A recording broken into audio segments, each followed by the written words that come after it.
finish line. Get to moving finish line. Cross that finish line. I'm a monster, I'm rude and black. Give me diamond watch, give me platinum plaque. I'm a goon or something, I make do with that. Ain't here to small talk, don't need the chat. Know that I was made in the lab. The scientist screaming, oh my God. Give him swagger, a Tone Beach bod. Let him hit the streets, let them die. What I mean to be great when you at halftime. When you're 20 years old, never had a touchdown. When you lose a control, all your brother's been gone. You're confused, you're alone, never earned you a dime. I got the goal, I think I'm gonna win. Race in the morning, yeah. Okay, we're back. We're live, of course. As we come every Wednesday, it's the Just Saying podcast, along with myself and Lo. What's going on, Lo? How are you doing? How is your week? It is Hump Day. What's up? I'm glad to be here. Just living another day. I know my life is precious, so thank you, my little brother. I had to move this up. Thank you, little brother. Appreciate y'all for coming out. As always, glad to have you back, Adrienne. Hey, thank you for having me back again. After last time, we were talking so much. I was like, Perman, he's never going to have me again. I'll do better. No, look, I'm just trying to get this lighting right. I look like a little gray mass right here, like I'm used to black and white screen. So you know what? I'm moving on. It's okay. I'm showing my age, but it's all right. So y'all, but you know what, ladies? can you hear us? Yeah, what'd you say? Sorry. Say again. What's been happening? Oh, we're doing good. So this is Chastity. I know she hasn't made Hey it. y'all, hey. Chastity, nice to have you. Hello. It's a pleasure to be here. Thank you so much for having me. And thank you for inviting me, Audrey. I appreciate it. Yes, it's great. It's great. Berman, what's going on? What is our topic? I'm gonna let you scream away. Cause look, I can talk, so I'm gonna look. Well, the title of this episode is called "This Conversation Matters." This is the title of this episode that we're going to be talking about this evening. We know that the ladies here they're spreading awareness on autism. I know Adrienne been doing it for a long time. She's been consistent with it here in the DFW, spreading awareness, just getting more people involved, getting more of the community involved, and that's what it's all about. And they got an upcoming event coming up in April.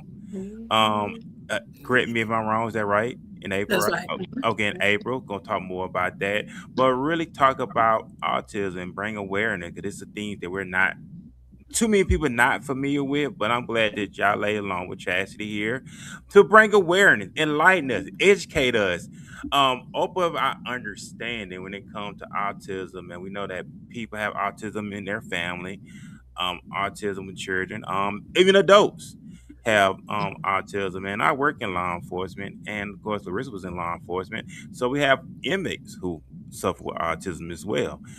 So ladies, the platform is y'all, so go ahead and do yourselves. And Yes, so part of building awareness is like we're talking about building that belonging component, and we do focus on autism, yes, but it's also behavioral and mental health, and it all ties together.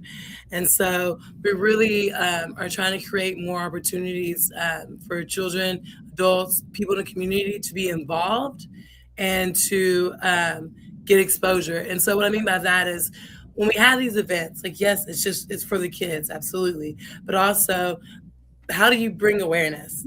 I can sit here and talk to you all day about autism, do this and that, and give you statistics and diagnosis. But like, how do you build awareness, and a true way to build awareness and to bring people together is to host these community events and have people from the community, whether they volunteer or they want to be a vendor and show their services and to get exposure.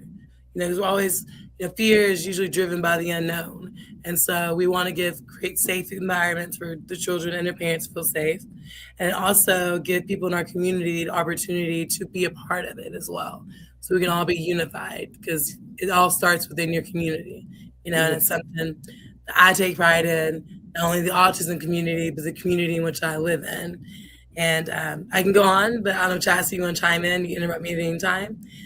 But No, I want to. You were on a roll, girl. I'm with it. I'm with okay, it. and Listen. so it's a big component is like belonging. Mhm. You know, everybody wants to feel belong. They want to feel like they belong somewhere, regardless if they think they do or they don't. And so we want to create that community for the children with autism. Even my volunteers that come out. I had one youth, and she's kind of on the right track, but had a little bit of trauma. And I never thought of like, oh, this can also be an opportunity to keep children on the right track, to be on this side of giving and not just receiving. And so that's opened up a whole new thing. And that's also given this particular child a community, There you go. sense of belonging, you know, and she has some behavioral issues due to her trauma. But when you have like a group that you feel like you belong to, it's, you worry about like, okay, how do my actions affect my community? Mhm. It's not just me. Right. So sense of belonging is very important because it makes you think about your actions and how it impacts others. Because when you belong to a group, you care about that group and you care about how your actions are, how it affects the group. I love that. Yeah. If I can add on to that, the belonging portion, I agree with everything that you're saying. And just to kind of piggyback, one thing that we truly take pride in, I know I do myself, and I know it's amazing partnering with Audrey because we agree with this. But on the belonging aspect, one thing that we like to focus on with the children and the parents as well is that when they come into these events, they don't just see that it's an event for their community, yes, but they also feel as though they don't have to change at all. They won't be judged at all. They're not being looked at as being different or anything out of what we consider to be the norm, because what may not be the norm to some, that's what we're here for, to educate, to equip, to empower on autism, on mental and behavioral health, because there's more that's facing the issues than we know. So we come into the community and we, again, like Audrey said, we create that sense of belonging and that sense where you can come here and you can be your natural self, no matter what that means. And in every aspect of you being yourself, we are here to assist. And I think that's one of my favorite parts of being a part of community outreach and events, dealing with mental health, dealing with autism, dealing with everything community wellness. It's just being there, meeting them where they are, making sure they feel that inclusion, bridging the gap between the community that needs the resources and those that provide the resources. Yes. It's an amazing opportunity. And the events that we have coming up, it's just bigger and better events than what we're typically used to doing. We're blowing it up. Yeah. It's not just a certain part of town, it's the entire city and surrounding areas. We want you all to come out and to celebrate autism, not just, you get a few resources here and there, grab a quick bite to eat, but no, celebrate those that are right there in your community and learn about them as well. Right. Yes. And the key point, she says, belonging is when you don't have to explain who you are. Mhm. Like you have to sit here and say, "Oh, my son is level 3 autism." Da, da, da. You know, like you just. But when you belong, you don't have to explain yourself. People accept you as awkward, quirky, energetic, quiet. You know, whatever it may be. And kind of what she said, a lot of parents feel either uncomfortable or they feel like they're embarrassed if they come out. And at a recent in October, one kid was throwing a fit. I'm like, "You're totally fine. There's a kid over there throwing a fit, and they don't have autism. That's just a normal thing." But I feel like a lot of our population is very, they get, they don't want to get embarrassed or feel like people are staring at them. And so one way we, like I said, we do that is creating more opportunities for the community to come out and see it and get acclimated to where it's not so taboo. And so those are big goals. So for the parents as well and the children. And like I said, the peer models that we have that come out so they really know what it looks like and not just, you know what I mean, like staring. I remember once when I was a kid, my mom was so embarrassed, but this guy had his arm was amputated and he had a hook. And before she can tell me to be quiet, She said something about the hook. I There asked you go. him, I was like, hey, what happened to your arm? And he Mm-hmm. goes, well, actually, I had a motorcycle wreck and came off and da da da. And we talked. My mom's like, I'm so sorry. And he's like, no, I want her to talk and ask me about it rather than just stare. And I had no problems. So, like, That is a very good teachable moment as Mm-hmm. Yep. that. I think that a lot of people do not realize that, and they feel very awkward about asking questions. But I feel like, now correct me if I want, if you disagree, but I feel like that's what actually starts the communication and the awareness of Mm-hmm. different types of groups that need to be advocated for, Right. especially when they are dealing with support issues amongst the community, amongst society, amongst their families. It starts with communication and questions. You have to ask questions. My teacher in the day has always told me every teacher I've ever had, there's no such thing as a question. Mm-hmm. So raise your hand and always ask, because you just, if you don't know, you will never know if you yeah. find the information. So I want to point out, so for listeners who are just meeting the RAAVE DFW for the first time, Mhm.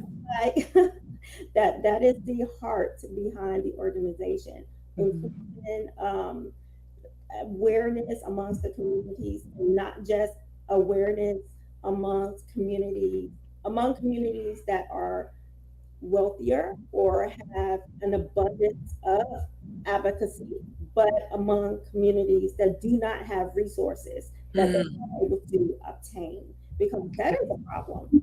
Um, what I have observed, what I've observed, um, it is a lot of resources are pumped into communities where they have money. They already have money.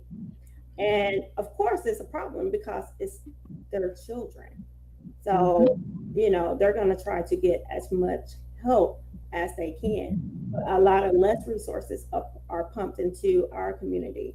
Um, so, I think this opens up a great conversation, and it opens up a great opportunity to recognize the problems in every community, not just the community that can afford it, but every house that may think that there is an issue amongst their children that they can help them with.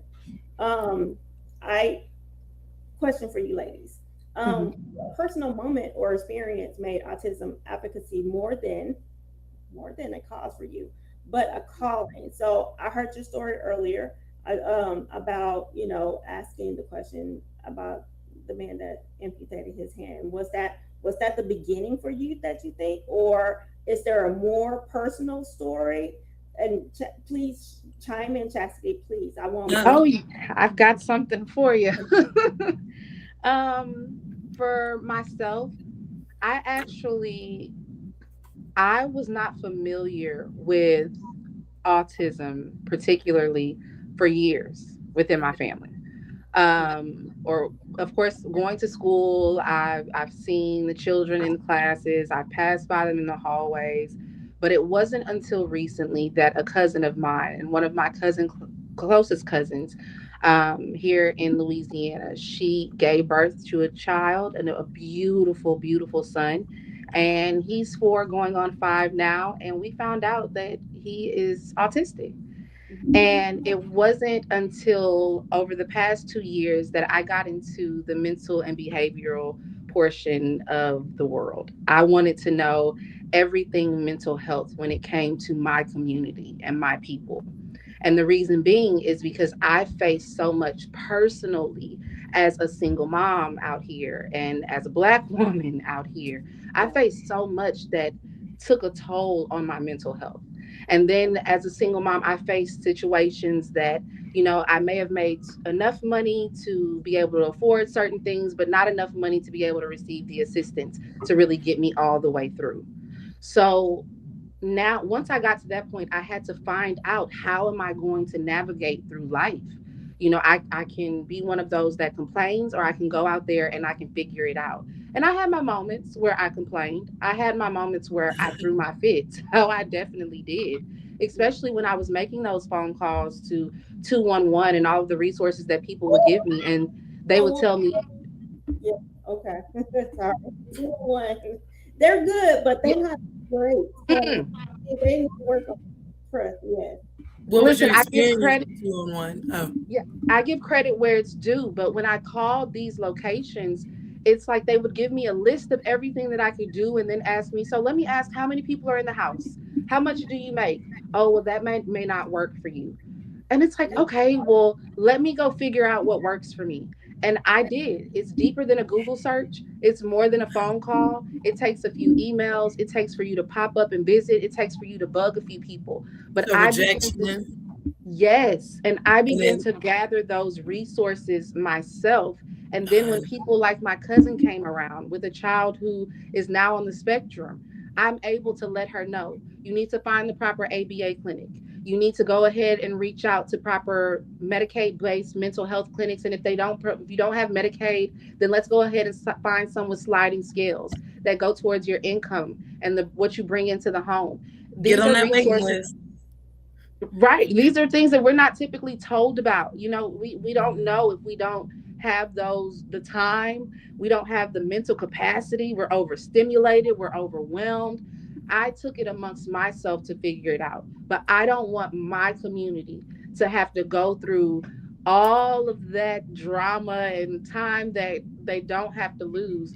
I'm doing it for them. That's where I come in. I know what it's like for mothers with children who are autistic and on the spectrum when they don't have the time, they can't find the time, they need the assistance because they don't know exactly what to do. They don't know how to cater to their child specifically with their specific situation. I am the bridge. I'm the community plug that gets you to the Audrey. I get you to her. I'm the community plug And vice that versa. That's Yes, great. that We- we skip That is over the great. 211, which no problem with them. We thank them for all of their assistance, but this is more personal. This Okay. is for With us. that being said, I do want to point out Ray does because of our last conversation, the last time we had you guys on the show. RAAVE DFW has an abundant amount of resources that you don't have to go to extra middleman. They are directly paid. We have the resources. This is the people that you need to call. Yeah, Hmm. right? Yeah. Exactly. And I was going to piggyback to what she said, is to reduce that anxiety as a parent. Because, like she said, you have to dig and dig and dig and dig and dig. But if you're already exhausted, you're tired, you're going through your own mental health issues, raising kids, doing this, Mhm. like to take the time to dive deep and do that. Like that's part of our goal is to reduce the anxiety and the stress on the parents. Because like right now, I'm dealing with actually a family member and their child's going through it. And me and Chaz are talking about it today. We're already looking at resources to get them therapy, um, getting them like an extracurricular that suits this specific child. And we're actually doing something different. We're doing one-on-one skills training because they're a little bit older, and to put them on a team sport where it's competitive may actually be disencouraging for them. So more or less, this child needs like a one-on-one session to meet him where he's at and build up from there to build that confidence and almost a mentorship. And also, I created like a because I do parent and home support, so I created a BIP and score sheet for him at home to work towards to level up and gain access to things. And so, our biggest thing is to reduce. Like the Chastity just said, is like, where do you even start? I have Mhm. parents will reach out to me like, hey, what do you think about the way ABA does this? And I'm like, I know it's different. I know it seems extreme, but like it works. But kind of how I got into autism, I never thought I would work with kids. Mhm. My mom and dad both work with kids. My mom loves the special needs babies.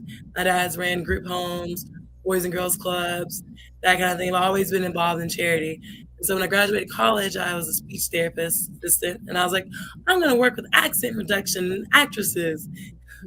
Mm.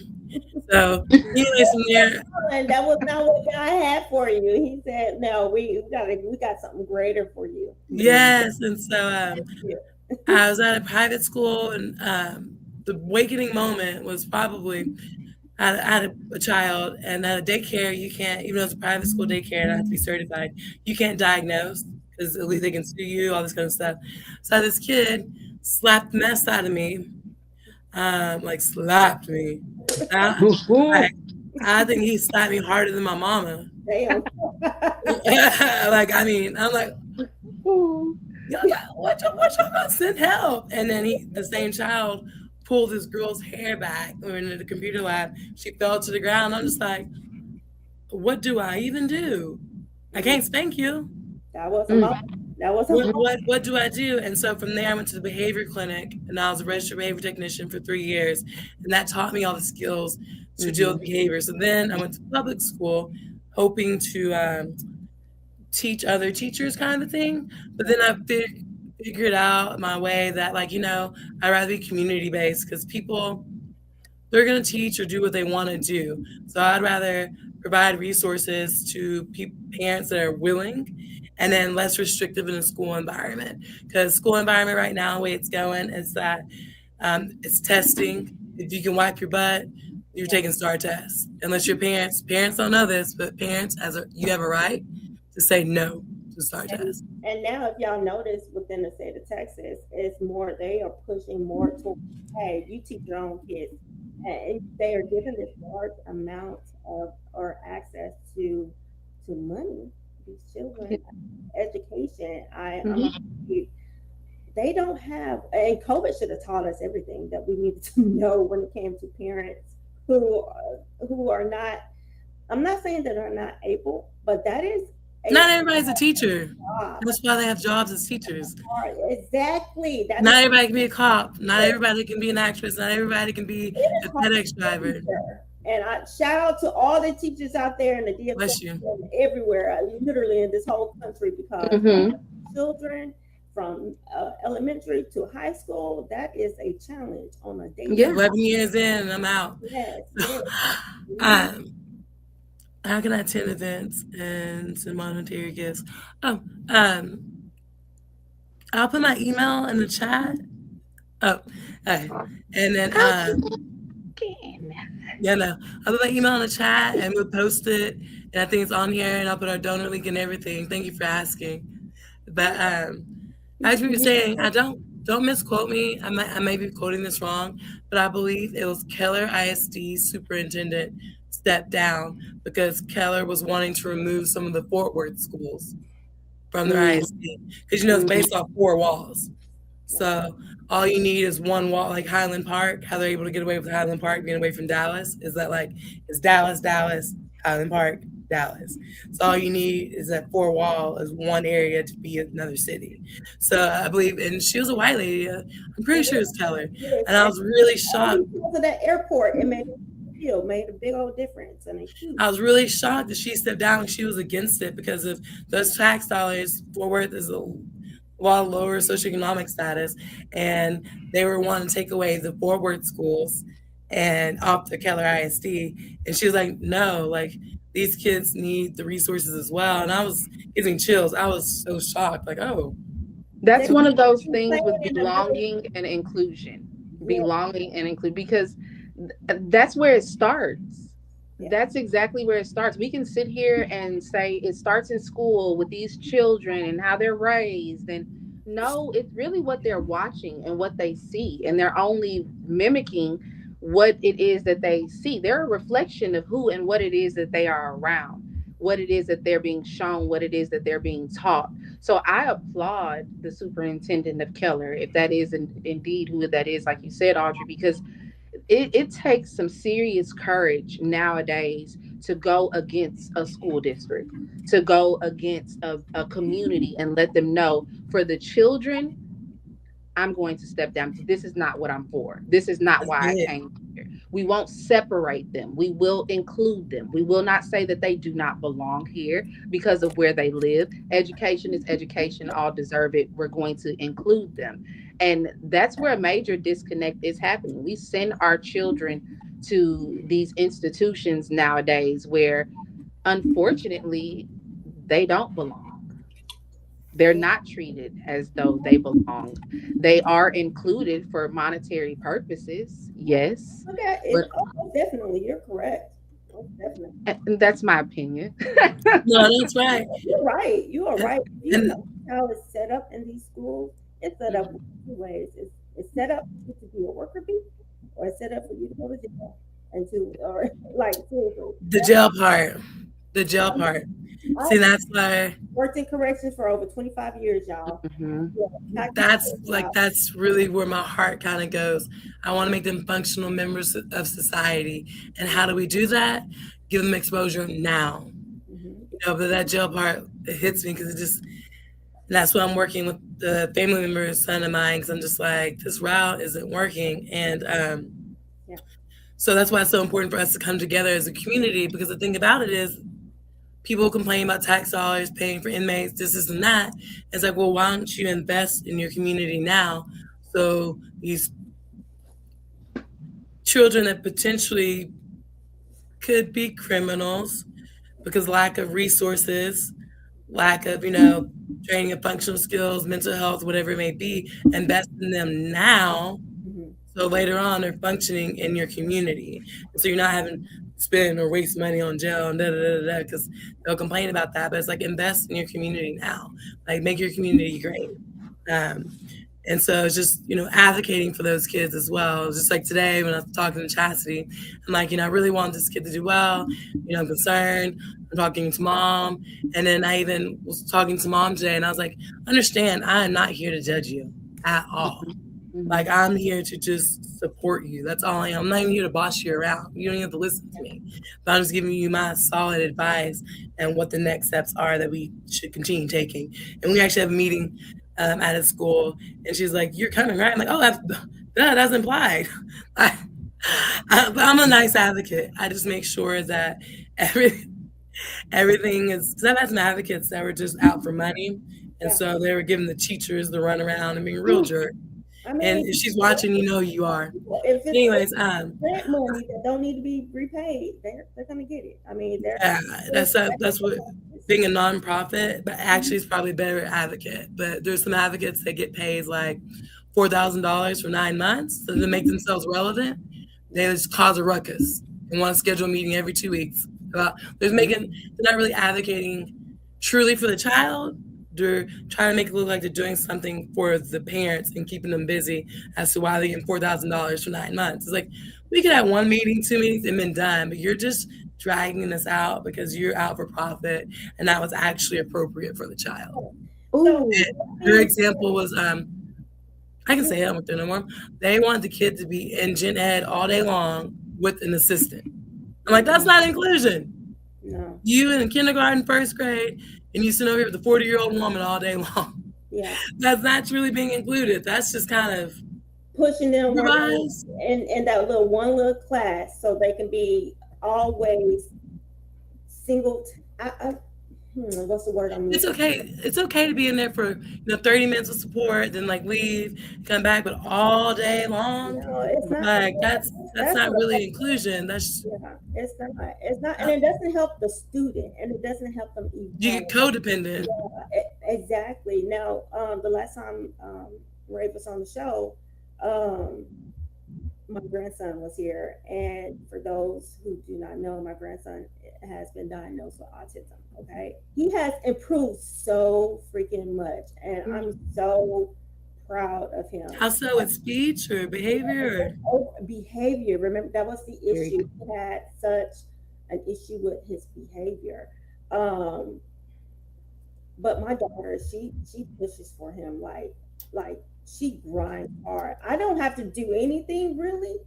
I step in when I do not overstep my boundaries when it comes to being his grandmother, because I'm not his mom.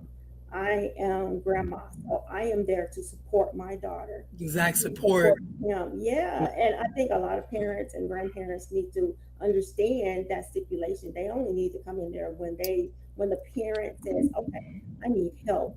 That's that it takes a village. That I think that is so important. But but going back to you, Chassity, you had said something very early on about mimicking. Well, he is a mimicker.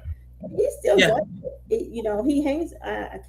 He does hang around me a lot. Okay, and I started noticing, I did start noticing how his behavior was, even though it was a lot better. But he was taking on a lot of my ways, and I was like, "Oh no, I don't need." He was telling my my my son, my youngest son, who I think he sees as a older brother, but he was telling him, no, no, DJ. He don't even call him Uncle DJ. He'd be like, no, DJ, that's definitely not gonna work. And I'm like, oh, I said, oh no. And Zoria looked at me and she's like, Mama, that's you all day. And I was like, See, exactly. That's why when we host things like camps or we walk the spectrum, we invite typical peers, and a lot of our volunteers are peer buddies because they mimic behavior. So if you're in a room with children with autism all day long, or if you go to an ABA clinic with kids that just have autism, when are you ever around your typical peers to mimic the correct behaviors? I've seen where kids are in therapy, but ABA therapy is great. I preach it, I say go to ABA speech, but also you need to bridge that gap. Because when are you getting to apply those skills with your typical peers? And I've seen it where it's been in a bad way, where they've gone to the ABA clinic and they picked up on some of the other kids' aggressive, undesirable behaviors, right? So we want to create those moments where they see their typical peers like, oh, this is how I can act. I remember when I was teaching, I took one of my students to the general education classroom, and I swear, when she went in there, she was like, because my class, you have people stimming and being loud, and so, there's a lot of learning, but there's a lot going on. She was like, "This is what a classroom's like." Like, oh, okay. She didn't have enough exposure to her typical peers, and so again, that's part of bridging that gap between the speech clinic and the school, but also giving parents resources. Those resources are important, but we're also another resource too, giving you access to the community and giving you that safe space to be who you are, and yet to see your typical peers and to mimic some of those behaviors. Those will be the gaps that y'all have seen within the communities. So let's just, I do want to kind of review that again. So just basically including kids within the classroom, finding different resources. Y'all please follow RAAVE DFW on Facebook. Please make sure we get the contact. If y'all have other monetary ways that the community can, oh Lord, I can't even talk. Community can donate to help the cause, because guys, it is not possible without you guys. Okay, it takes a village to literally raise every single child. Every single child is important. That's something we have to maintain and know. We have to remember that it takes every community. Every community. Yes. And if I could add something to that, it's a big stigma right now, and we're working on breaking it, doing things that you all are doing right now with this podcast. It's beautiful, bringing everyone together and giving everyone an access to your platform to be able to speak on topics such as autism and mental health, behavioral support. I want it to be known. I've always said if I get this opportunity, I would say it. And this is one of my first, so thank you. But as someone who works with multiple franchise owners with Medicaid-based mental health and behavioral support clinics, I function with a lot of staff members that are all taught to advocate for these children and the family members. And it's one thing to be taught what that entails and what that consists of, but there's another thing when you really operate out of your heart with this. Because we have to understand, come from a place, really, when we say it takes a village, all of us have someone within our village that needs some sort of assistance that we are providing. We all do. It doesn't matter with the color of our skin, our ethnicity, the texture of our hair, the color of our eyes, where we live, what part of town, the upper class, lower class, middle class. It does not matter. Everyone, especially today, in today's day and age, we can all vouch and say that if it's not us ourselves, we know someone who needs that one-on-one support, needs that group therapy, needs to learn those life skills or assistance in executing those life skills to go from survival mode to living and thriving. We know that. So happiness. Yes, I want people to get more comfortable in advocating for mental health support, mental for therapy, for counseling, for assistance for those on the spectrum, for any and everyone within your community that needs some sort of assistance. Advocate for them, because it's one thing to be dealing with it alone, and we all Yes. know we're all here in the same country, my goodness, living on the same planet. We know what's happening today. The price of gas is skyrocketing, eggs are too much, we can't buy a loaf of Groceries. bread, without breaking a $5 bill, or like what's happening. Everything, $50 in groceries gets us little to nothing nowadays, and that's what most of us have. It's so much going on. So I just want you all to be a little more compassionate and understanding with one another, and know that we're not alone, because no matter who you look at, if it's not them, they have someone around them that's dealing with something that can be of great, let's see, magnitude or change or drastic in their lives, and we need to be of support. So the Chastity, clinics that, go ahead. I was gonna say to piggyback on what you said, just like earlier today. I'm like, hey, this kid's having this problem. Can you give me affordable resources to get therapy? And the same kid told their mom, like, I want to talk to somebody, but I know therapy is expensive. Yeah. And that's where I come in. Listen, I'm with these franchise owners, and I'm letting them know, hey, coming from someone who was there, I was on the scale where I received Medicaid, I got the food stamps, my children, they were getting every benefit that they could, and I fought and I fought and I worked my butt off from 40 hours to 60 hours to 70 hours a week. I promised I would never go back, but then I found myself in moments where I need some more assistance, and that's where you make too much, and Yeah. if you cut a few hours, maybe you would make enough to get some assistance. And I am now working with these franchise owners, admin, and LPCs, licensed professional counselors, licensed social workers, and QMHPs, qualified mental health professionals, and I'm letting them know what it's like to be over there on that side. This is what they're dealing with. This is what it looks like.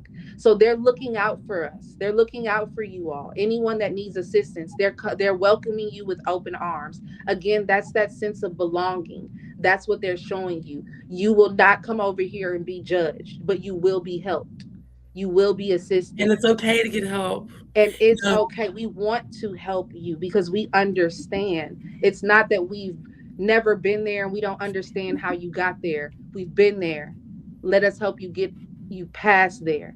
So, and I have, the reason I keep bringing up the mental assistance portion and these franchise owners is because they're opening so many locations across the DFW area.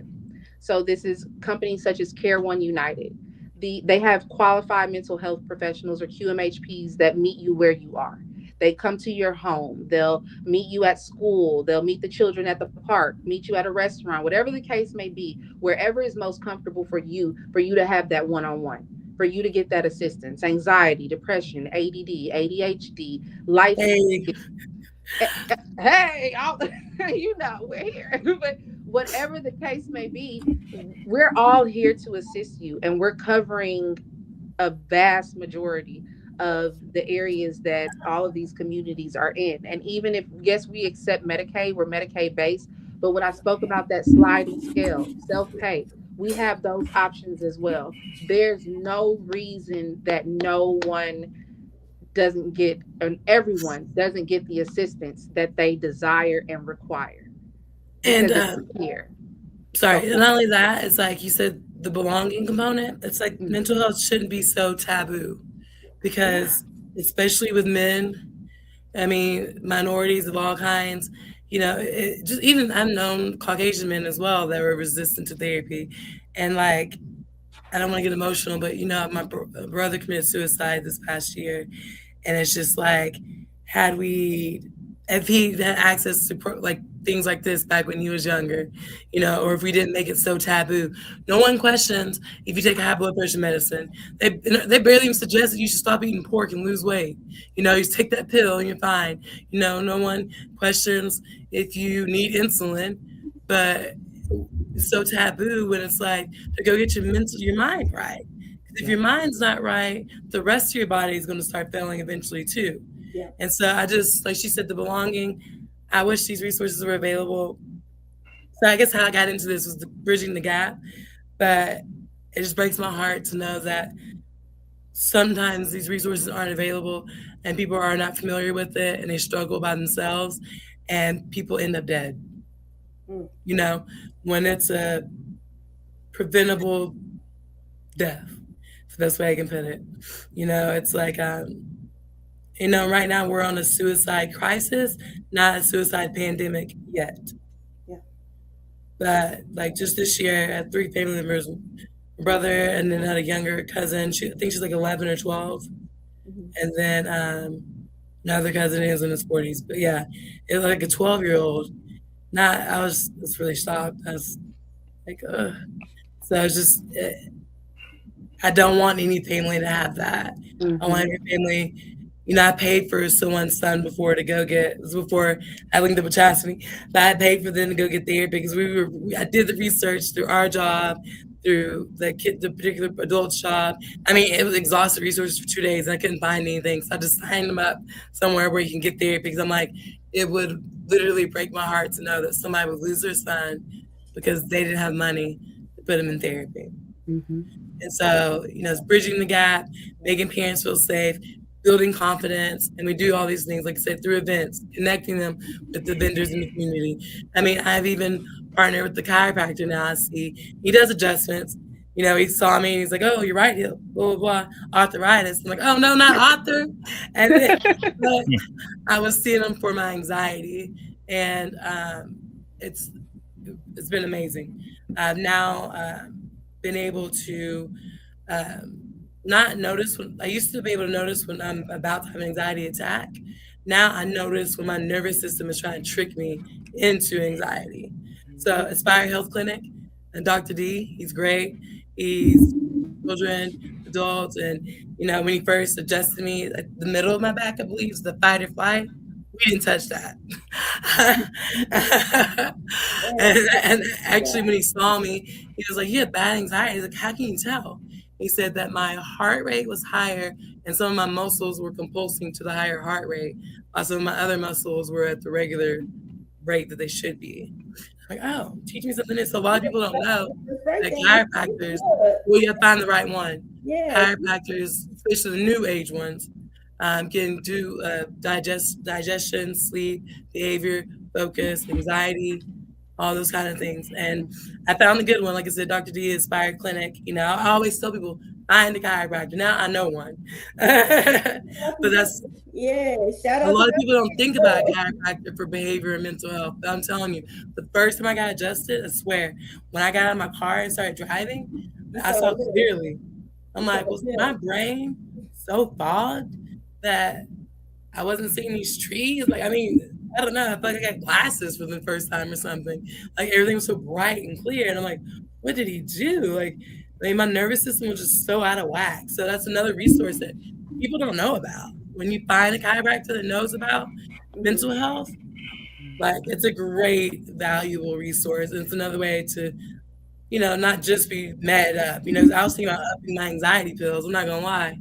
I was like, man. So, you know what? I'm sorry to cut you off, but Audrey, Chastity, I know you had made a great point earlier, and when you were talking about behavioral health, and Audrey's story just confirmed that and how important it is. So I want to point out having a child or adults, because a lot of children aren't diagnosed until later on. They don't even realize it. We're the lost generation. Right. Girls from the 90s. They don't realize it. And so, but the parents suffer from the stress, the anxiety, all those psychological issues along with children. And I do want to point out something.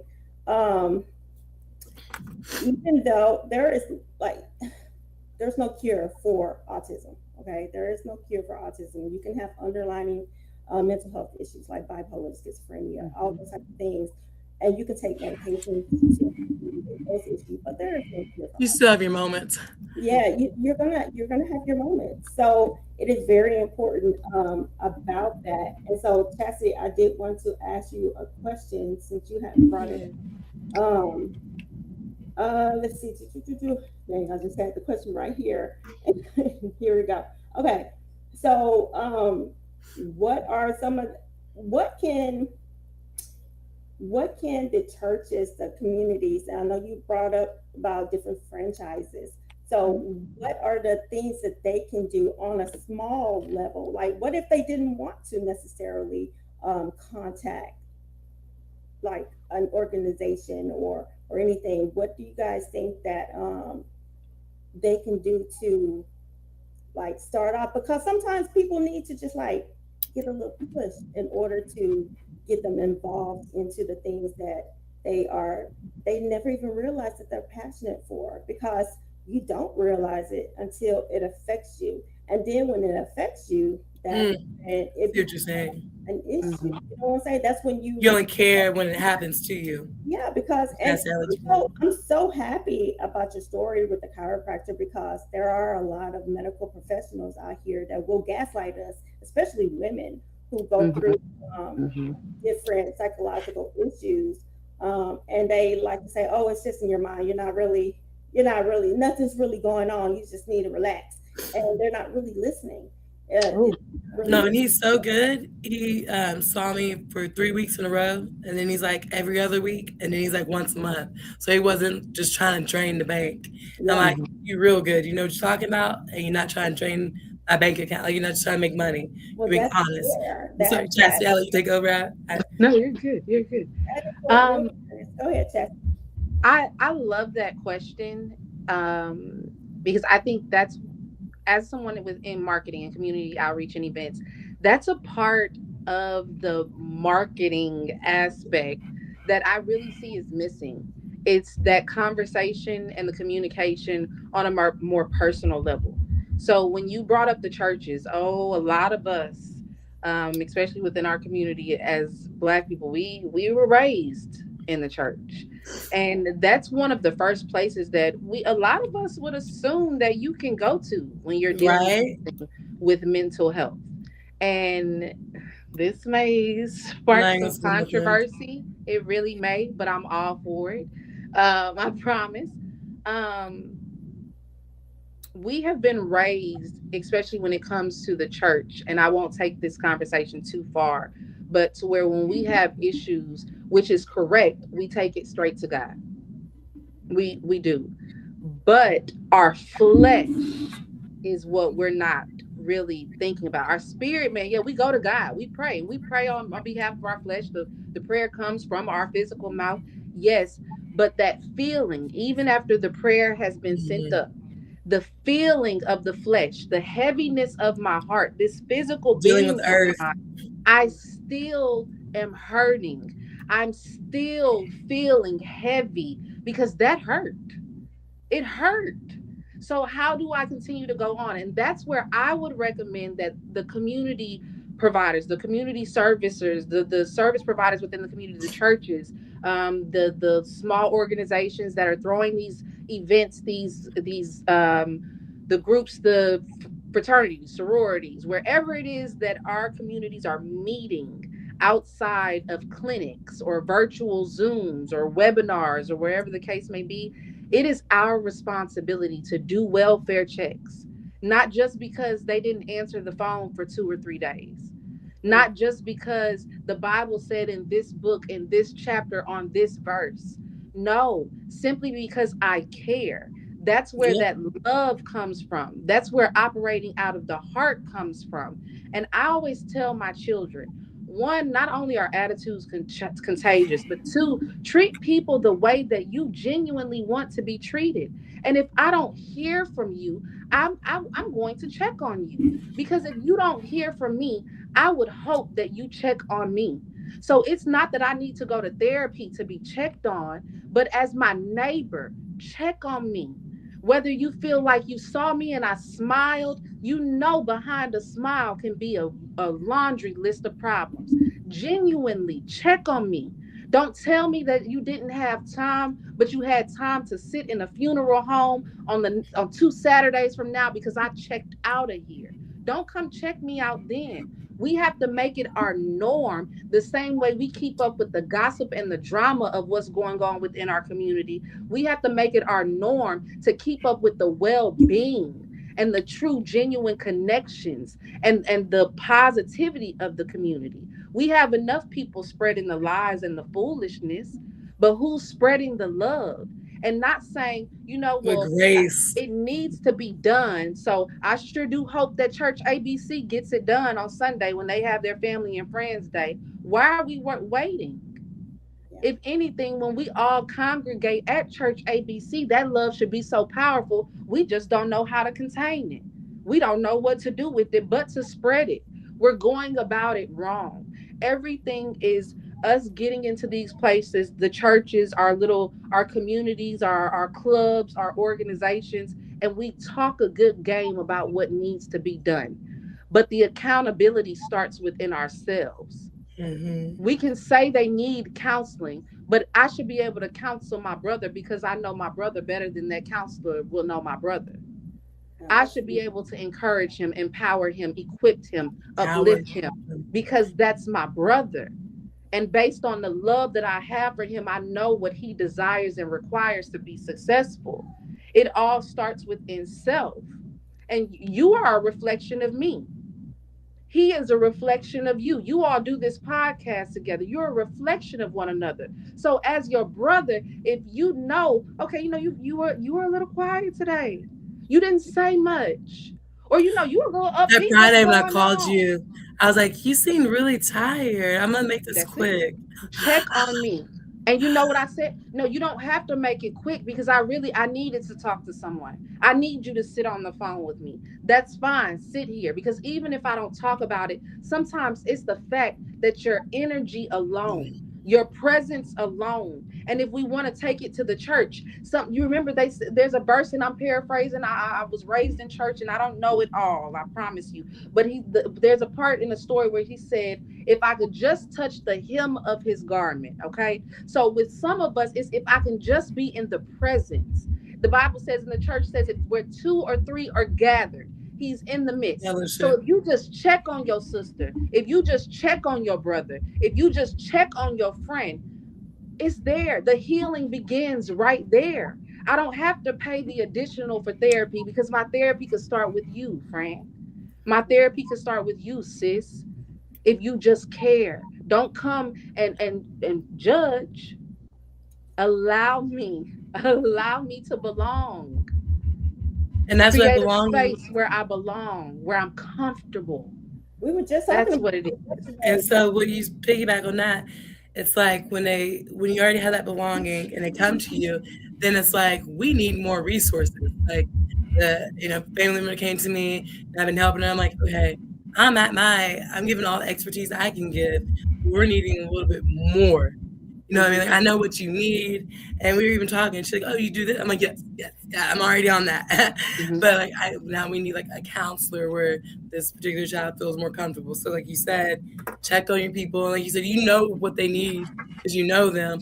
However, sometimes you may not be all they need, you know. Right. So I mean, the mom, you know that, you have a friend and she has 3 children. Dad is in and out. Why are you sitting there asking her, "Are you okay? Is there anything you need?" 3 kids is It's never okay it's when you have two February in people in the house. 2026. She has 3 kids. You know she needs something. Not "Are you okay? Is there anything you need?" I know what's going on right now. What can I do to be of assistance to you? Judgment free. And Yeah. sometimes it doesn't even take you to ask. Show up. I just go over there and start changing Just show diapers, up. And do it's some not even to dishes. say that it's always something tangible that you have to give.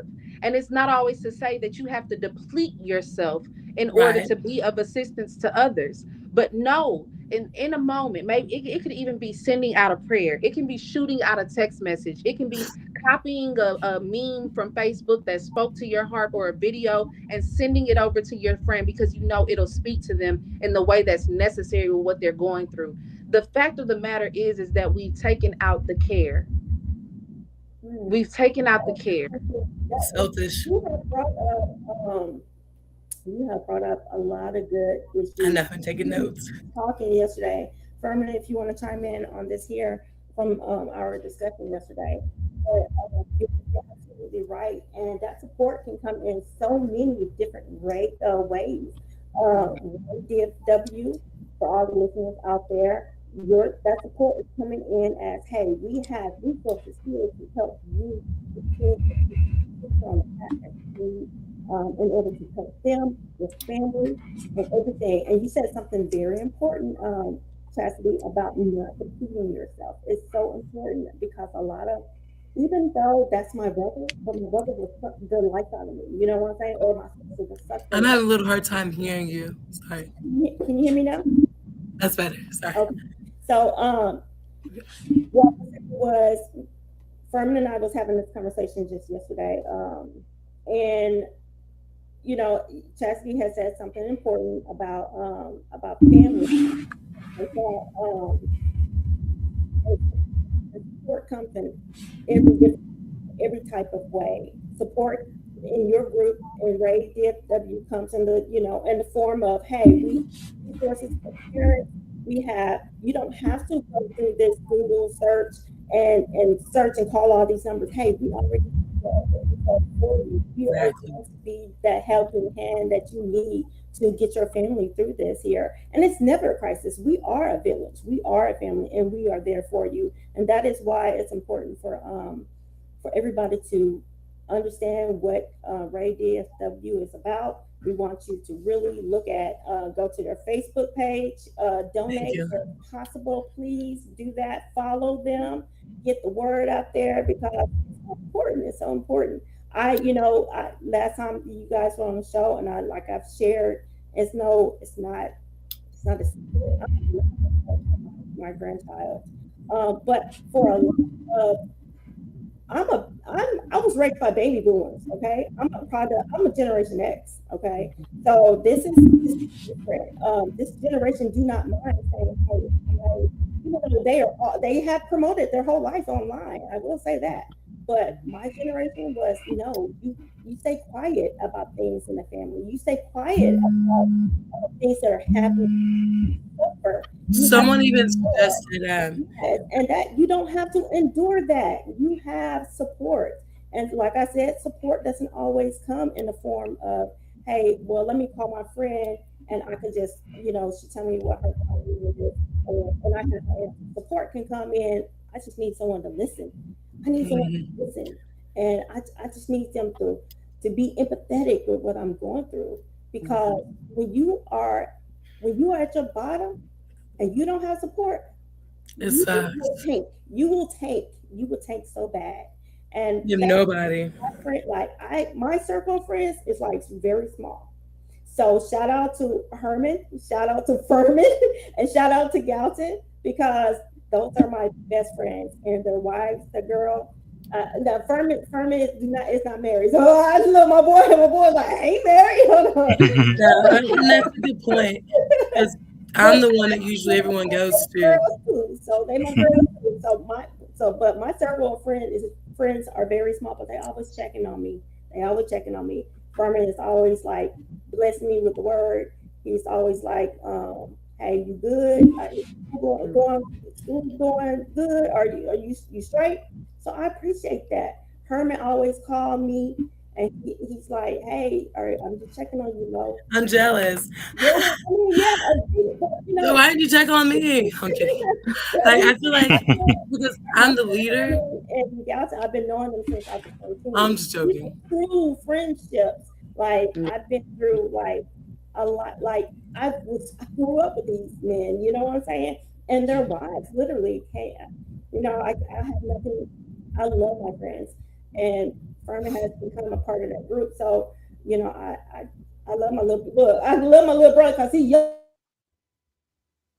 She went out. She's frozen. But I was gonna say that I love that you check on her because for me, I'm the one that everyone else comes to. Like, damn, girl, you too much. Yeah.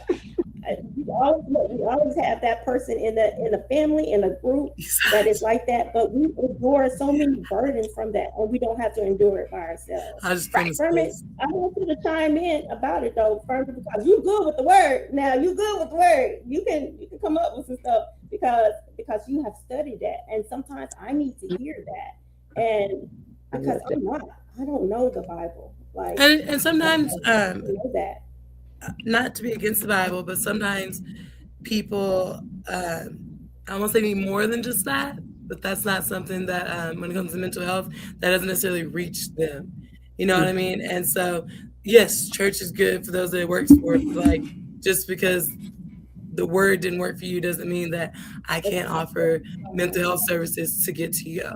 You know, I've known people have gone to rehab, and it was cheaper to go to rehab as a Christian-based one, but in their heart, they're battling two things: addiction, and now you're trying to force me into religion. And so for that person, that wasn't right. So I'm not just waiting to church. No, you have a great point, Mhm. because last time we spoke, remember I was telling you I was going to school. So piggybacking off of what you said earlier, Chastity, I'm actually getting my degree in psychology. I'm 10 classes down, but I'm going to Grand Canyon University with y'all. I'm not a Christian. I'm not a Christian. So I really had to kind of like, I had to really have a talk with myself, because what I do know is a lot of people will go through psychosis, and they go through spiritual psychosis. And it's good to know that, have that knowledge, but I just really don't feel like on a mental basis you should encourage that. That was one of the things that you should discourage, or you should not like even like participate in there. You should just be like helping them find their own answers, but Yes. a realistic answer, you know. Yes. But it makes a lot of difference when you when a person is going through something and they figure it out on their own. You know what I'm saying? Just you being the listening ear is all you like. That is so like, people don't realize how important that is. Being an ear and being empathetic to what they're doing. What are you gonna say, Chastity? Oh, she got me on fire over here because I'm just feeling it. I saw you. I'm like, ooh, tell. Wake me up. Listen, your relationship with the Creator, the Most High God, whatever it is that your Father, whatever it is that you have your relationship with, is personal. Mm-hmm. It's personal. Yes. It's not just like if you married, and married people would totally understand this. Even if you've been in any type of relationship with a significant other, you don't want to get on social media, and people who do this, that's crazy to me, but you don't want to get on social media and blast your life. Before social media was here, we weren't sending out pigeons with notes on their foot telling, Putting in a trying to drive the newspaper. next person, telling them our business. You know, we weren't playing a game of telephone trying to get the next person to know what it was that we had going on behind our closed doors at home. No, and that's your relationship with the Most High. It's personal. It's nobody's business, duty, or right to come in there and tell you how you should be approaching this based on what the word says, or which way you should be going based on what this says. No, the focus is you. It's you. Because your relationship with your husband, your relationship with your child, your relationship with your Creator, your relationship with your friend, that's personal. But let me help you. So then when it comes to your relationship with your Creator, and it comes to your relationship with your husband, and it comes to your relationship with your child or your friend, now you can make the decisions necessary and the proper decisions, and you can go through the right steps within your mind, not scatterbrain, not jumping from 4 to 10 to 2 to 1 to 3 to 7. Yeah. No, but let's make this make sense to where when you go and tackle your life, and you go and deal with your life, whatever that may be, you don't feel like it's out of whack. You don't feel like you have no control. You don't feel like you can't make, or you're not making the right decisions. No, it's not to tell you what to do. It's to assist you in doing what's best for you. Support, guidance, and making you feel confident and getting you there. So that's the biggest thing: support, guidance, and make you feel confident and safe. That's the whole overall goal for the kids, families. And I think you said something earlier about the higher income area and stuff. Like, some of my volunteers are from more privileged areas, and they love it. They love coming and giving, and that's also including them in the community and sharing and making them more knowledgeable. So yes, we service the low income areas as well, but having those volunteers come out from those areas, give them exposure, and teaches those kids to be grateful for what they have. I'll make some of my family members come. I'm like, you should be grateful because this kid, can't talk or whatever, and his parents were working hard to try to give him all these therapy services and stuff like this, and you're using your mouth to talk back. You're not using your brain to do your work. Like, you have, be grateful, and so that's where, again, makes a full circle between the parents, kids that need services, and then the volunteers that come out and help, just bridging that gap in awareness and just teaching you to be grateful. Don't be such a jerk. Like, be kind, show empathy. Just because you're not going through it, because you don't know someone that has behavioral help, like just because you're lucky enough to not know someone with anxiety, but like, it's still to be accepting and to understand it. And someone recently had told me that I shouldn't post about mental health because it may turn away sponsors or donors. And I was like, well, you know what? I don't want them, because that's the problem. I feel like it's been in the my platform is mental health. Like, it is autism, but it's mental health, a social disorder. And I was like, no, I'm going to continue posting that because reasons like that are why people commit suicide. Commit something. They're no longer, they transition. Sorry, we're on YouTube. They transition on their own, due to their own hands or their own choice. And it's like, because we make it so taboo. Like, so yes, I'm going to speak out about my anxiety and my ADHD because that can be someone else's story. Like, just because you have that, it's not an excuse. You do have your moments. I do have to plan and type things out. You're not Chassity. I have a chart for everything, but you can push past it. And how much of it is a choice and how much it is your diagnosis. And so you have to realize, like, what's me choosing to be off task and what's really me being attention deficit, and so, like, being aware of that. So I will always advocate to show that you can be successful. It may be different, it may be hard, what's easy, but we all have a choice. You have a choice to go reach out and talk to your friend. You have a choice when we're giving you those resources to go to a therapist, go see this, and so that's where we are. Like, we want to give you those options and those resources so you can get help. Look, my grandson that came through. He say hi. Say, remember her? Hey. Say hi. Hi, Chassity. And this is Uncle Furman. Heard you're amazing, and you are. Heard you've been making good choices. Yeah. Since September. Thank you. Keep being the best you can be, bud. Thank you. I want to see. Okay. When I get up. Thank you. Okay. We're about to let it go. I promise. We're about to let it go. We're not going to carry on too long. But behavior, what she was kind of saying earlier, checking on your friends. Behavior is a form of communication, whether it's in a child, a parent, whoever. Like, she said, if you see your neighbor smiling, behind that smile can be something. Or even if I normally talk to you once a week, or I haven't heard from you, or you seem down, or you're not saying nothing. Like, for instance, I've known children be like, hey, go do this. And they're like, okay. Oh, do this. Okay. They're giving you some type of communication by saying nothing. And so behavior is a form of communication, which again goes back to mental health. And so that's also like what we want to make parents like aware of, like, not communicating is communicating. Sorry to interrupt you, Audrey, but I think this is something that is okay. So speaking on what you just said, for parents that do not, new parents, old parents, it doesn't matter, but for parents that do not know, what kind of signs should they? What are the signs? I would say, and that's for parents to like be concerned about, or if they are concerned about things, what are some of those things that a parent might recognize? So if we're talking about a kid that's 3 and up, maybe, I would say a change in their behavior.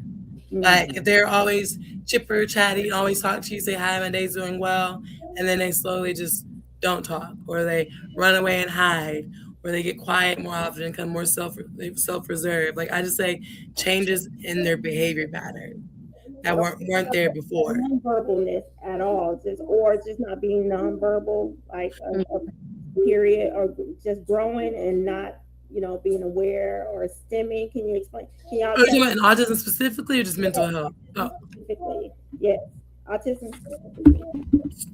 at a younger age, sorry, make sure, are you asking about the diagnosis and when to, Right. That's oh, the signs. parents. So Yes. some signs would be like, obviously kids learn at different rates. This was a ranging scale, but when it's a disruption in life, and others notice it and you notice it. So when they're young, some easy signs, I say easy signs to tell is don't respond to their name. Usually by 9 months to a year old, a kid will respond to their name. They may look at you and run away, but they respond. Or you notice how if you slam a door, most babies will turn around and look and see what it is. A lot of children with autism don't because they're like in autism land. And you can drop something and they'll be like, they'll still continue on. Um, delayed speech, not engaging in play, playing with toys wrong. So getting toy car, and just banging it, lining up things. Um, temper tantrums are normal, but the frequency and the duration. Are they happening frequently towards an interruption? And is it is the duration of it? Is it longer than what it should be? How often does it happen a day? Is it happening every hour and lasting 15, 20 minutes? Is it happening when we transition from leaving the house, going to the car to Chuck E. Cheese, back to the car?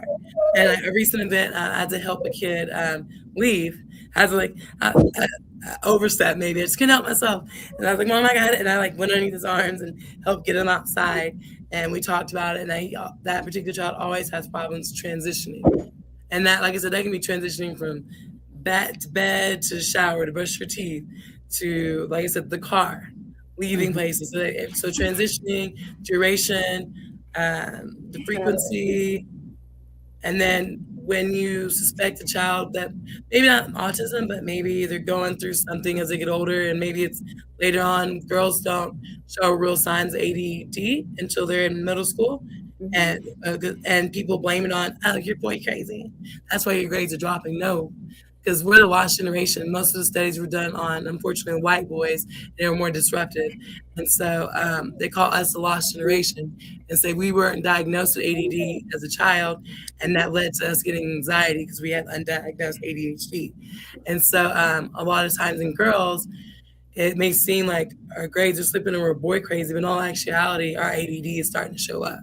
And that's forgetfulness, unorganized, your grades are dropping, you're daydreaming a lot more in class, kind of when your mom's like, asks you to put out the food and you forget, but you forget like quite frequently, or you lose stuff, misplace stuff, that's the kind of thing when they're older, and not just like with autism, even, or depression, if there's just napping a lot, not really happy, just, okay, there's no flux in their emotions, not happy, not sad, just existing, going through the emotions. So that'd be a change in behavior in the older kids. But younger, Okay, and here's the next question, because I want to get it on out the way for parents for parents that are questioning what they need to do. So, recognizing the signs if they are concerned about their children learning capabilities or behavioral patterns is very important to kind of get yourself talking about it, and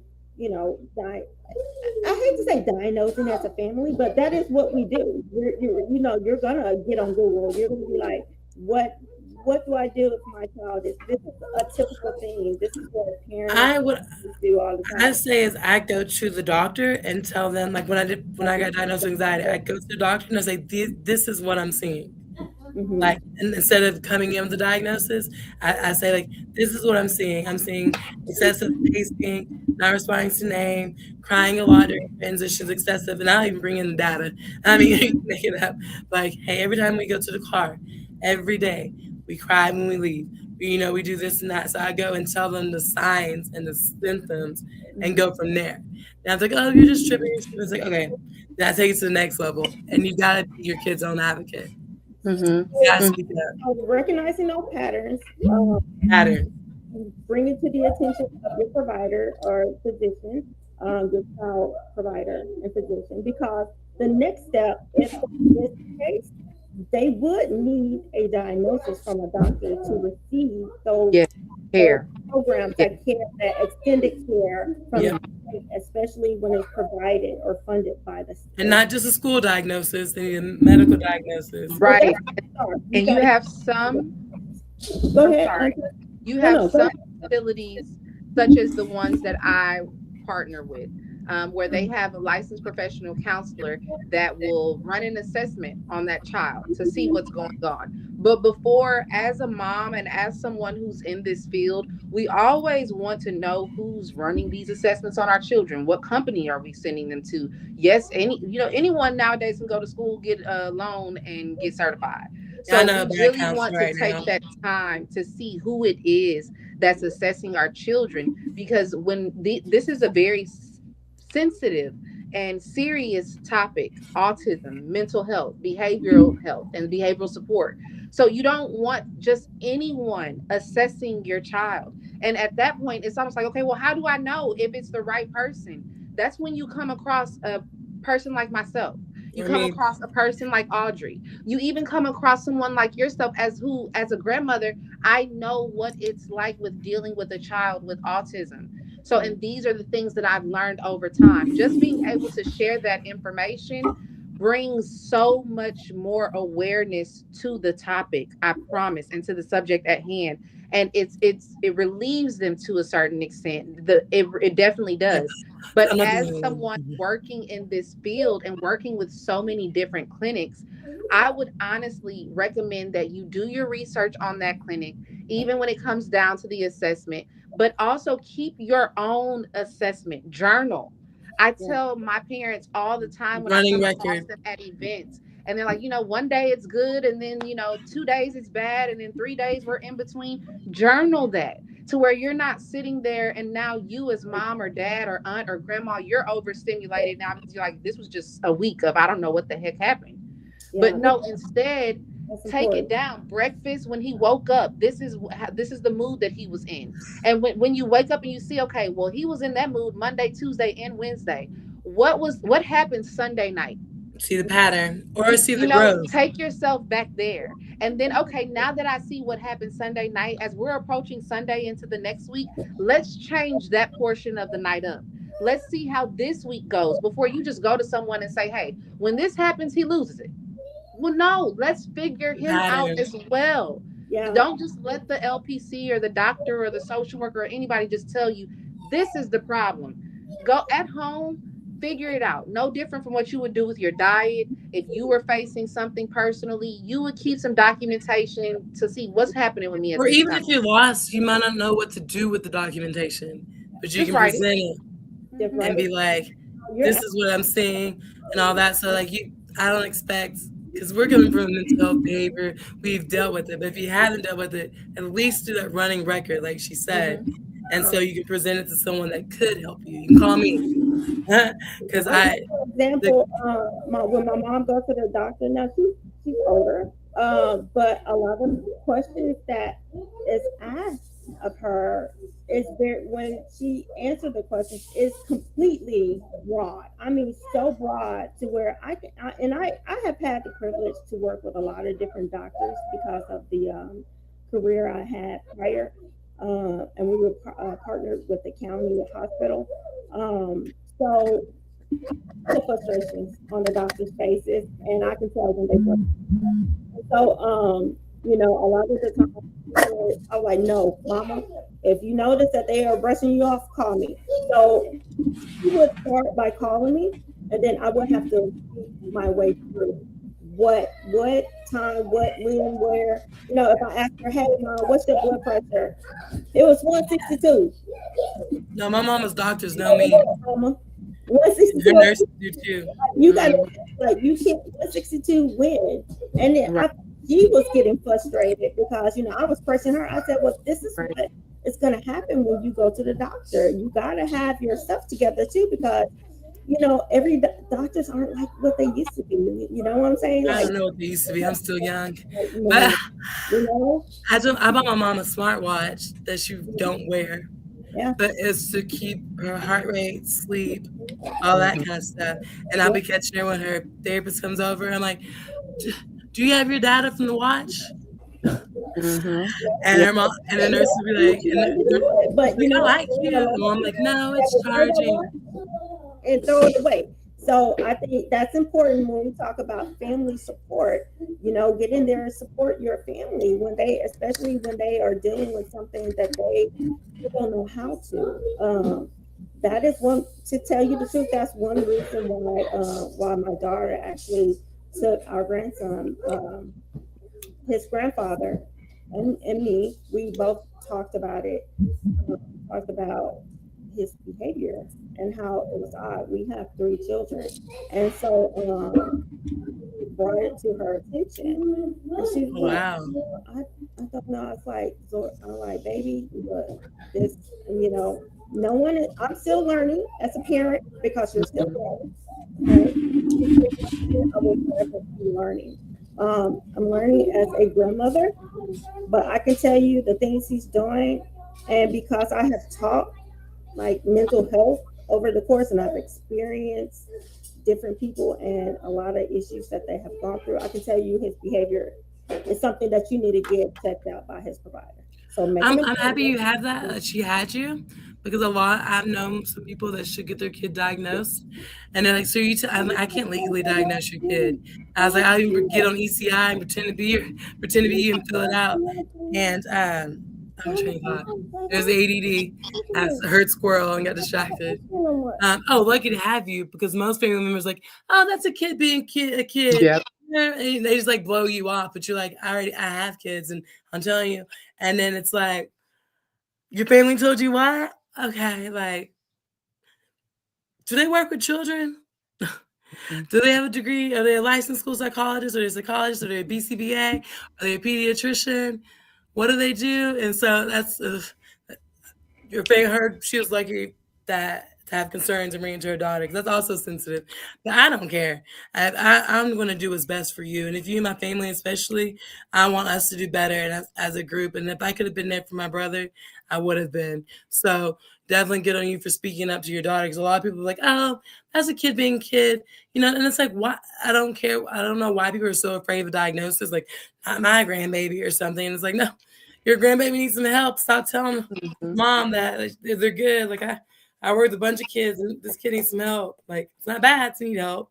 We all need help, whether it be cooking, cleaning, getting help, get your car fixed, calling a friend for a ride, need a referral for a job interview, like, we all need help. But when it comes to mental health, the help is just so taboo.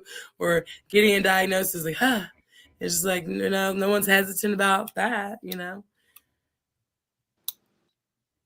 Can y'all hear her? You might mute it. Oh, it is muted. I see it. Yeah, you might mute it. Okay, yeah, somebody was asking me about a prize. My bad, I was trying to mute it.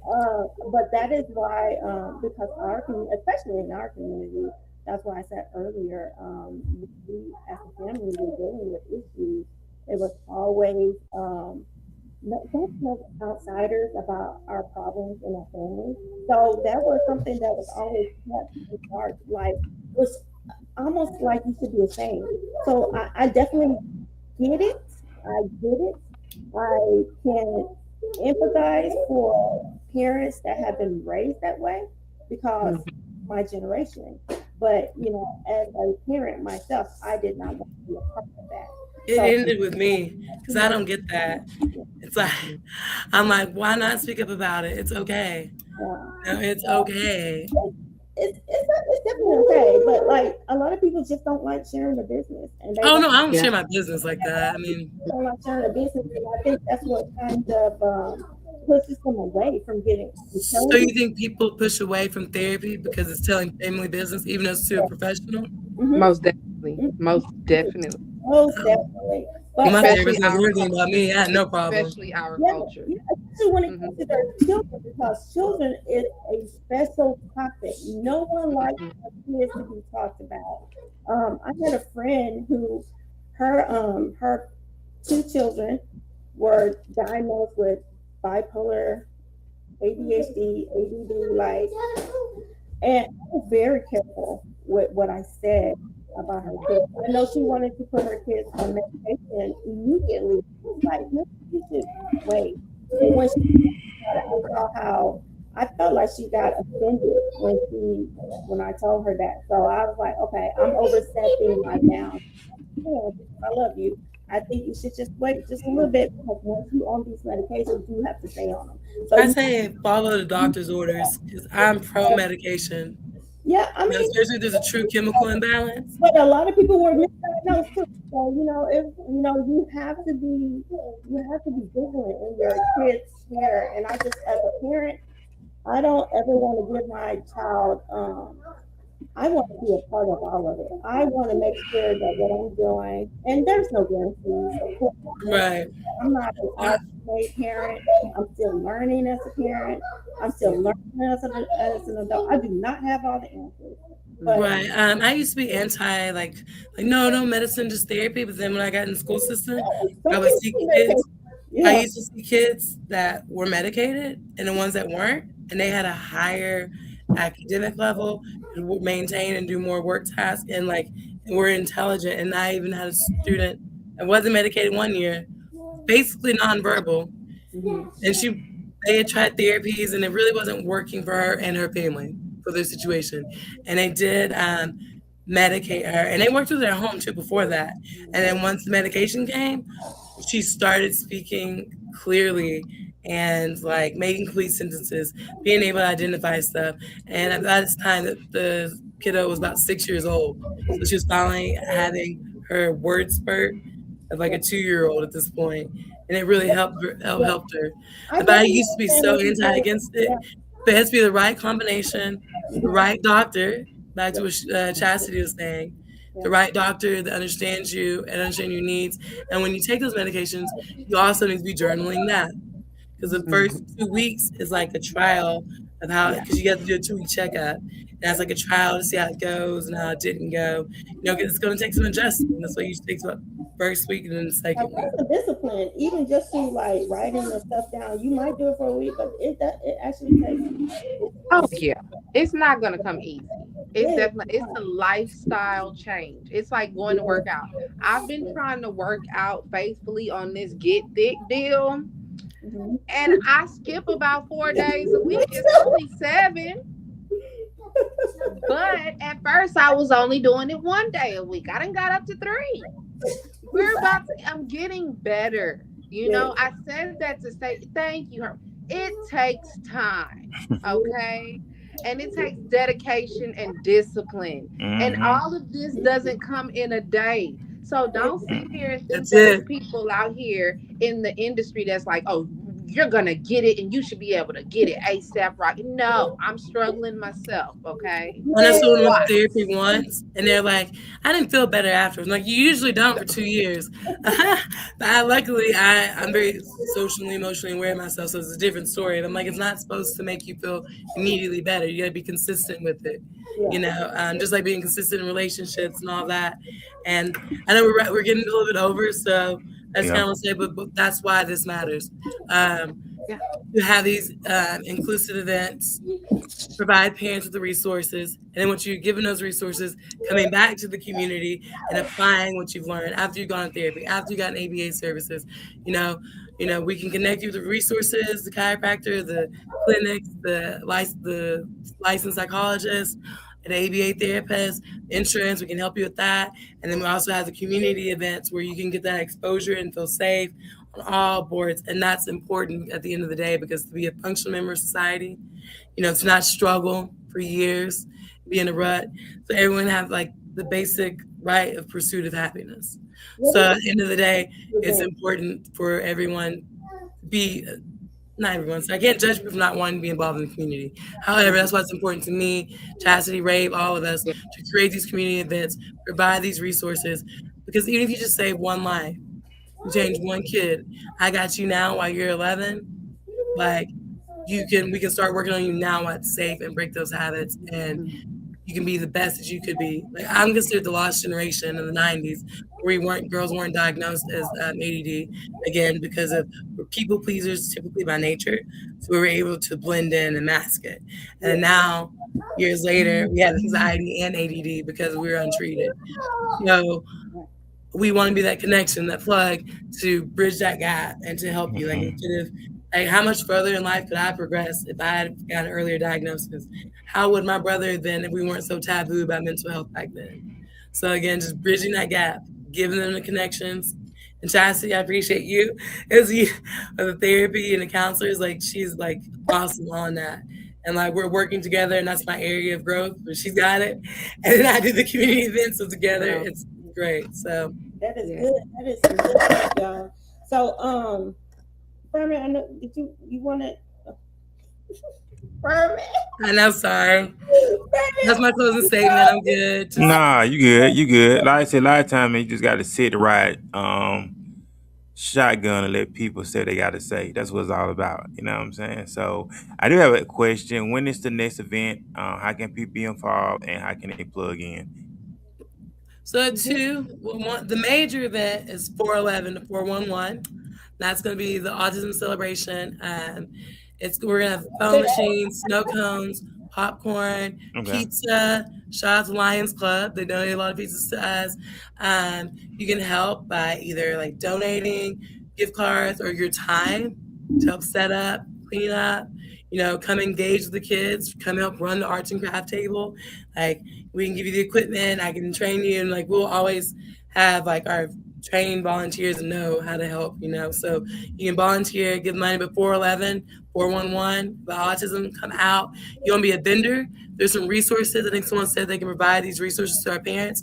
Please reach out and talk to us, and so that way you can be of the service to them. So I like to think of it as like a fall festival, but for children with autism, and also having different vendors there, different ABA clinics, mental health advocates, the chiropractor will be there, Dr. D, just so that parents know they have these resources, but also can have fun and engage, and it's a free event. So where is it going to be at, y'all? Well, that's it's gonna be actually I couldn't tell you right now. We have our franchise owners that are discussing with Uplift Schools, but we also just had a conversation with Keys Community Center and Keys Park on today, and they are open to having the event there. So we will have that finalized hopefully by the end of next week, by the perfect location. And yeah, once we do, we'll update that flyer and we'll kick it out to you all for sure. So for everybody that's listening, make sure that you are following RAAVE DFW on Facebook and all platforms, I believe. But definitely Facebook for sure for the next upcoming event. Hopefully it will be on April the 11th, but all information where you can, become a sponsor, a vendor, if you want to donate, where you can bring your children. It's a fun event for the whole community. Yes. It's coming soon, okay? It's coming and you soon. guys can come and engage in your police uniforms. Like we're all about having a positive police experience, Yes, so please, y'all check this out because it's gonna be fun. I know we have went over time because it's like when you are passionate about something, time seems so significant, and I'm so sorry that it has went over time. But this is something that is very passionate, and you should be passionate about it because these are the children that will enter into this world and take care of us. You see him jumping behind me. This is the one I'm talking about. They're not the future, they're the now. We gotta work now. So remember that. We would just want to say thank you so much to our incredible guest at DFW RAAVE from the autism community for joining us on this podcast. Your openness, honesty, and willingness to share your experiences, it means a lot. I really can't put it into words, like for sure, 100. And keeping it 100, like life experiences. I don't know how to be hard to share. Your experience about your family. Sometimes it is hard. It is hard to speak on it, So the brave people to do it, especially on a platform or any online social media, it takes courage. It takes courage, but that's what started these conversations. Um, these conversations matter, y'all. They educate, they humanize, and they remind us that autism is not a limitation. Okay, it's an opportunity. That's what I like to say. It's a different way of experiencing the world, and these children, these adults who have not been diagnosed. Um, they experience it in a different light way. It's unbelievable. You can learn so much from these, from different people around your family that you didn't even think that you would be able to. We are truly grateful, Furman and I, for your time, your vulnerability, and the work you continue to do every day. Thank you very much for trusting us with your stories and your space and your resources, because that is what's going to help everybody. Okay, the resources, y'all, that is so important because we could not find resources. Okay, I'm sorry. I mean, shout out to 211, but 211 was no help for us. Okay, we had to reach out, we had to do it on our own. You know, Yeah. that's just real. That's just, I'm just saying, no pun intended, but I'm just Keep saying it honest. what's going on. Hmm. Yeah, so thank you once again. I'll be there. 100. Look, you were supposed to call me, Audrey. You were supposed to call me, ma'am. I I did not supposed to call you. I messaged you and commented on your page, and I was like, because she's ignoring me. we I think when I was having the camp, I was like, bring your grandson. I think it was your birthday or your grandson's birthday. my grandson. No, I was trying to get to the pumpkin patch thing, and I could not remember the address to save my life. The big pumpkin thing. Yeah, Huddenstead Farm.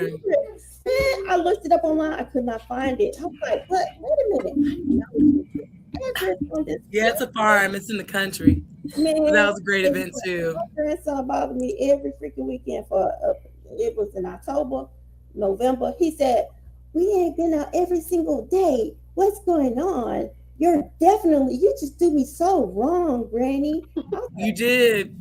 like, I'm kidding.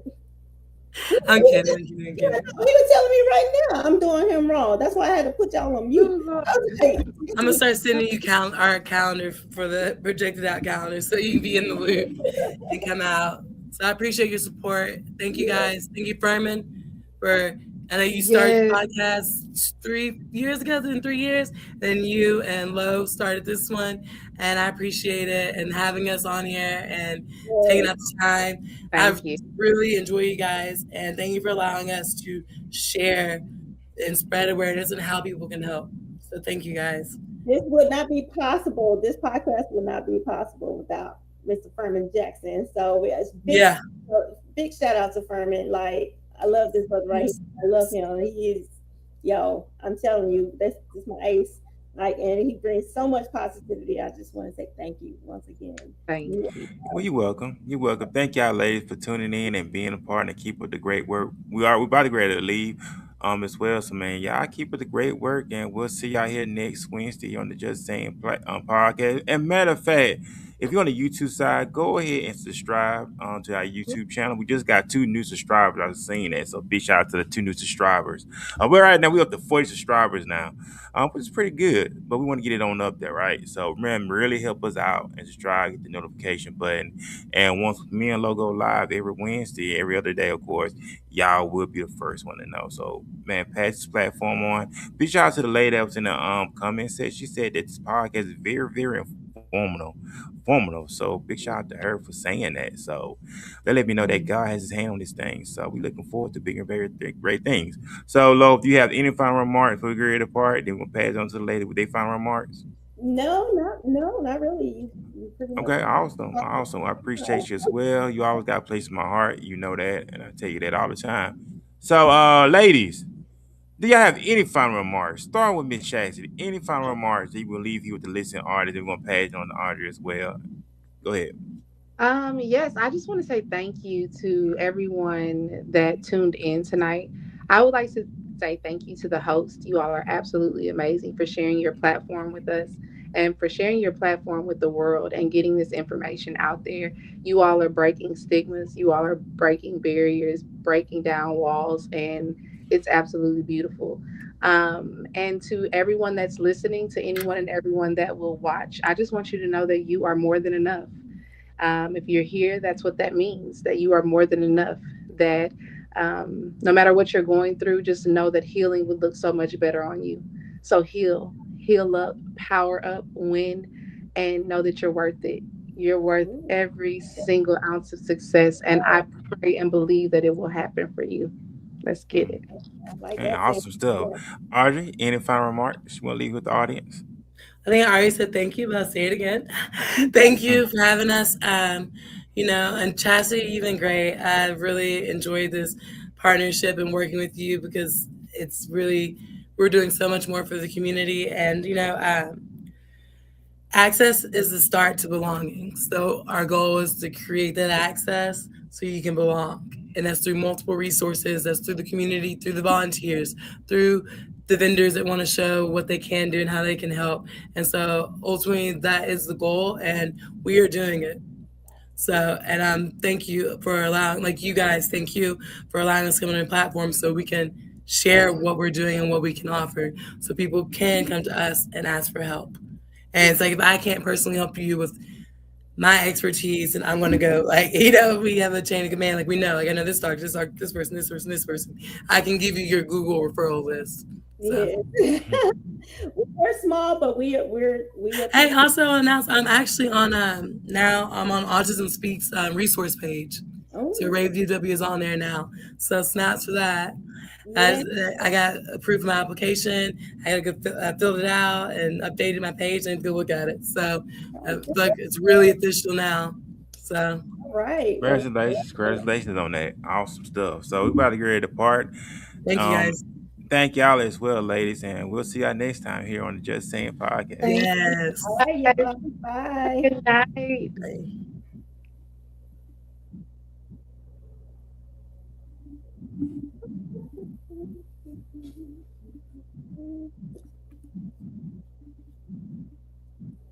Why am I so thirsty?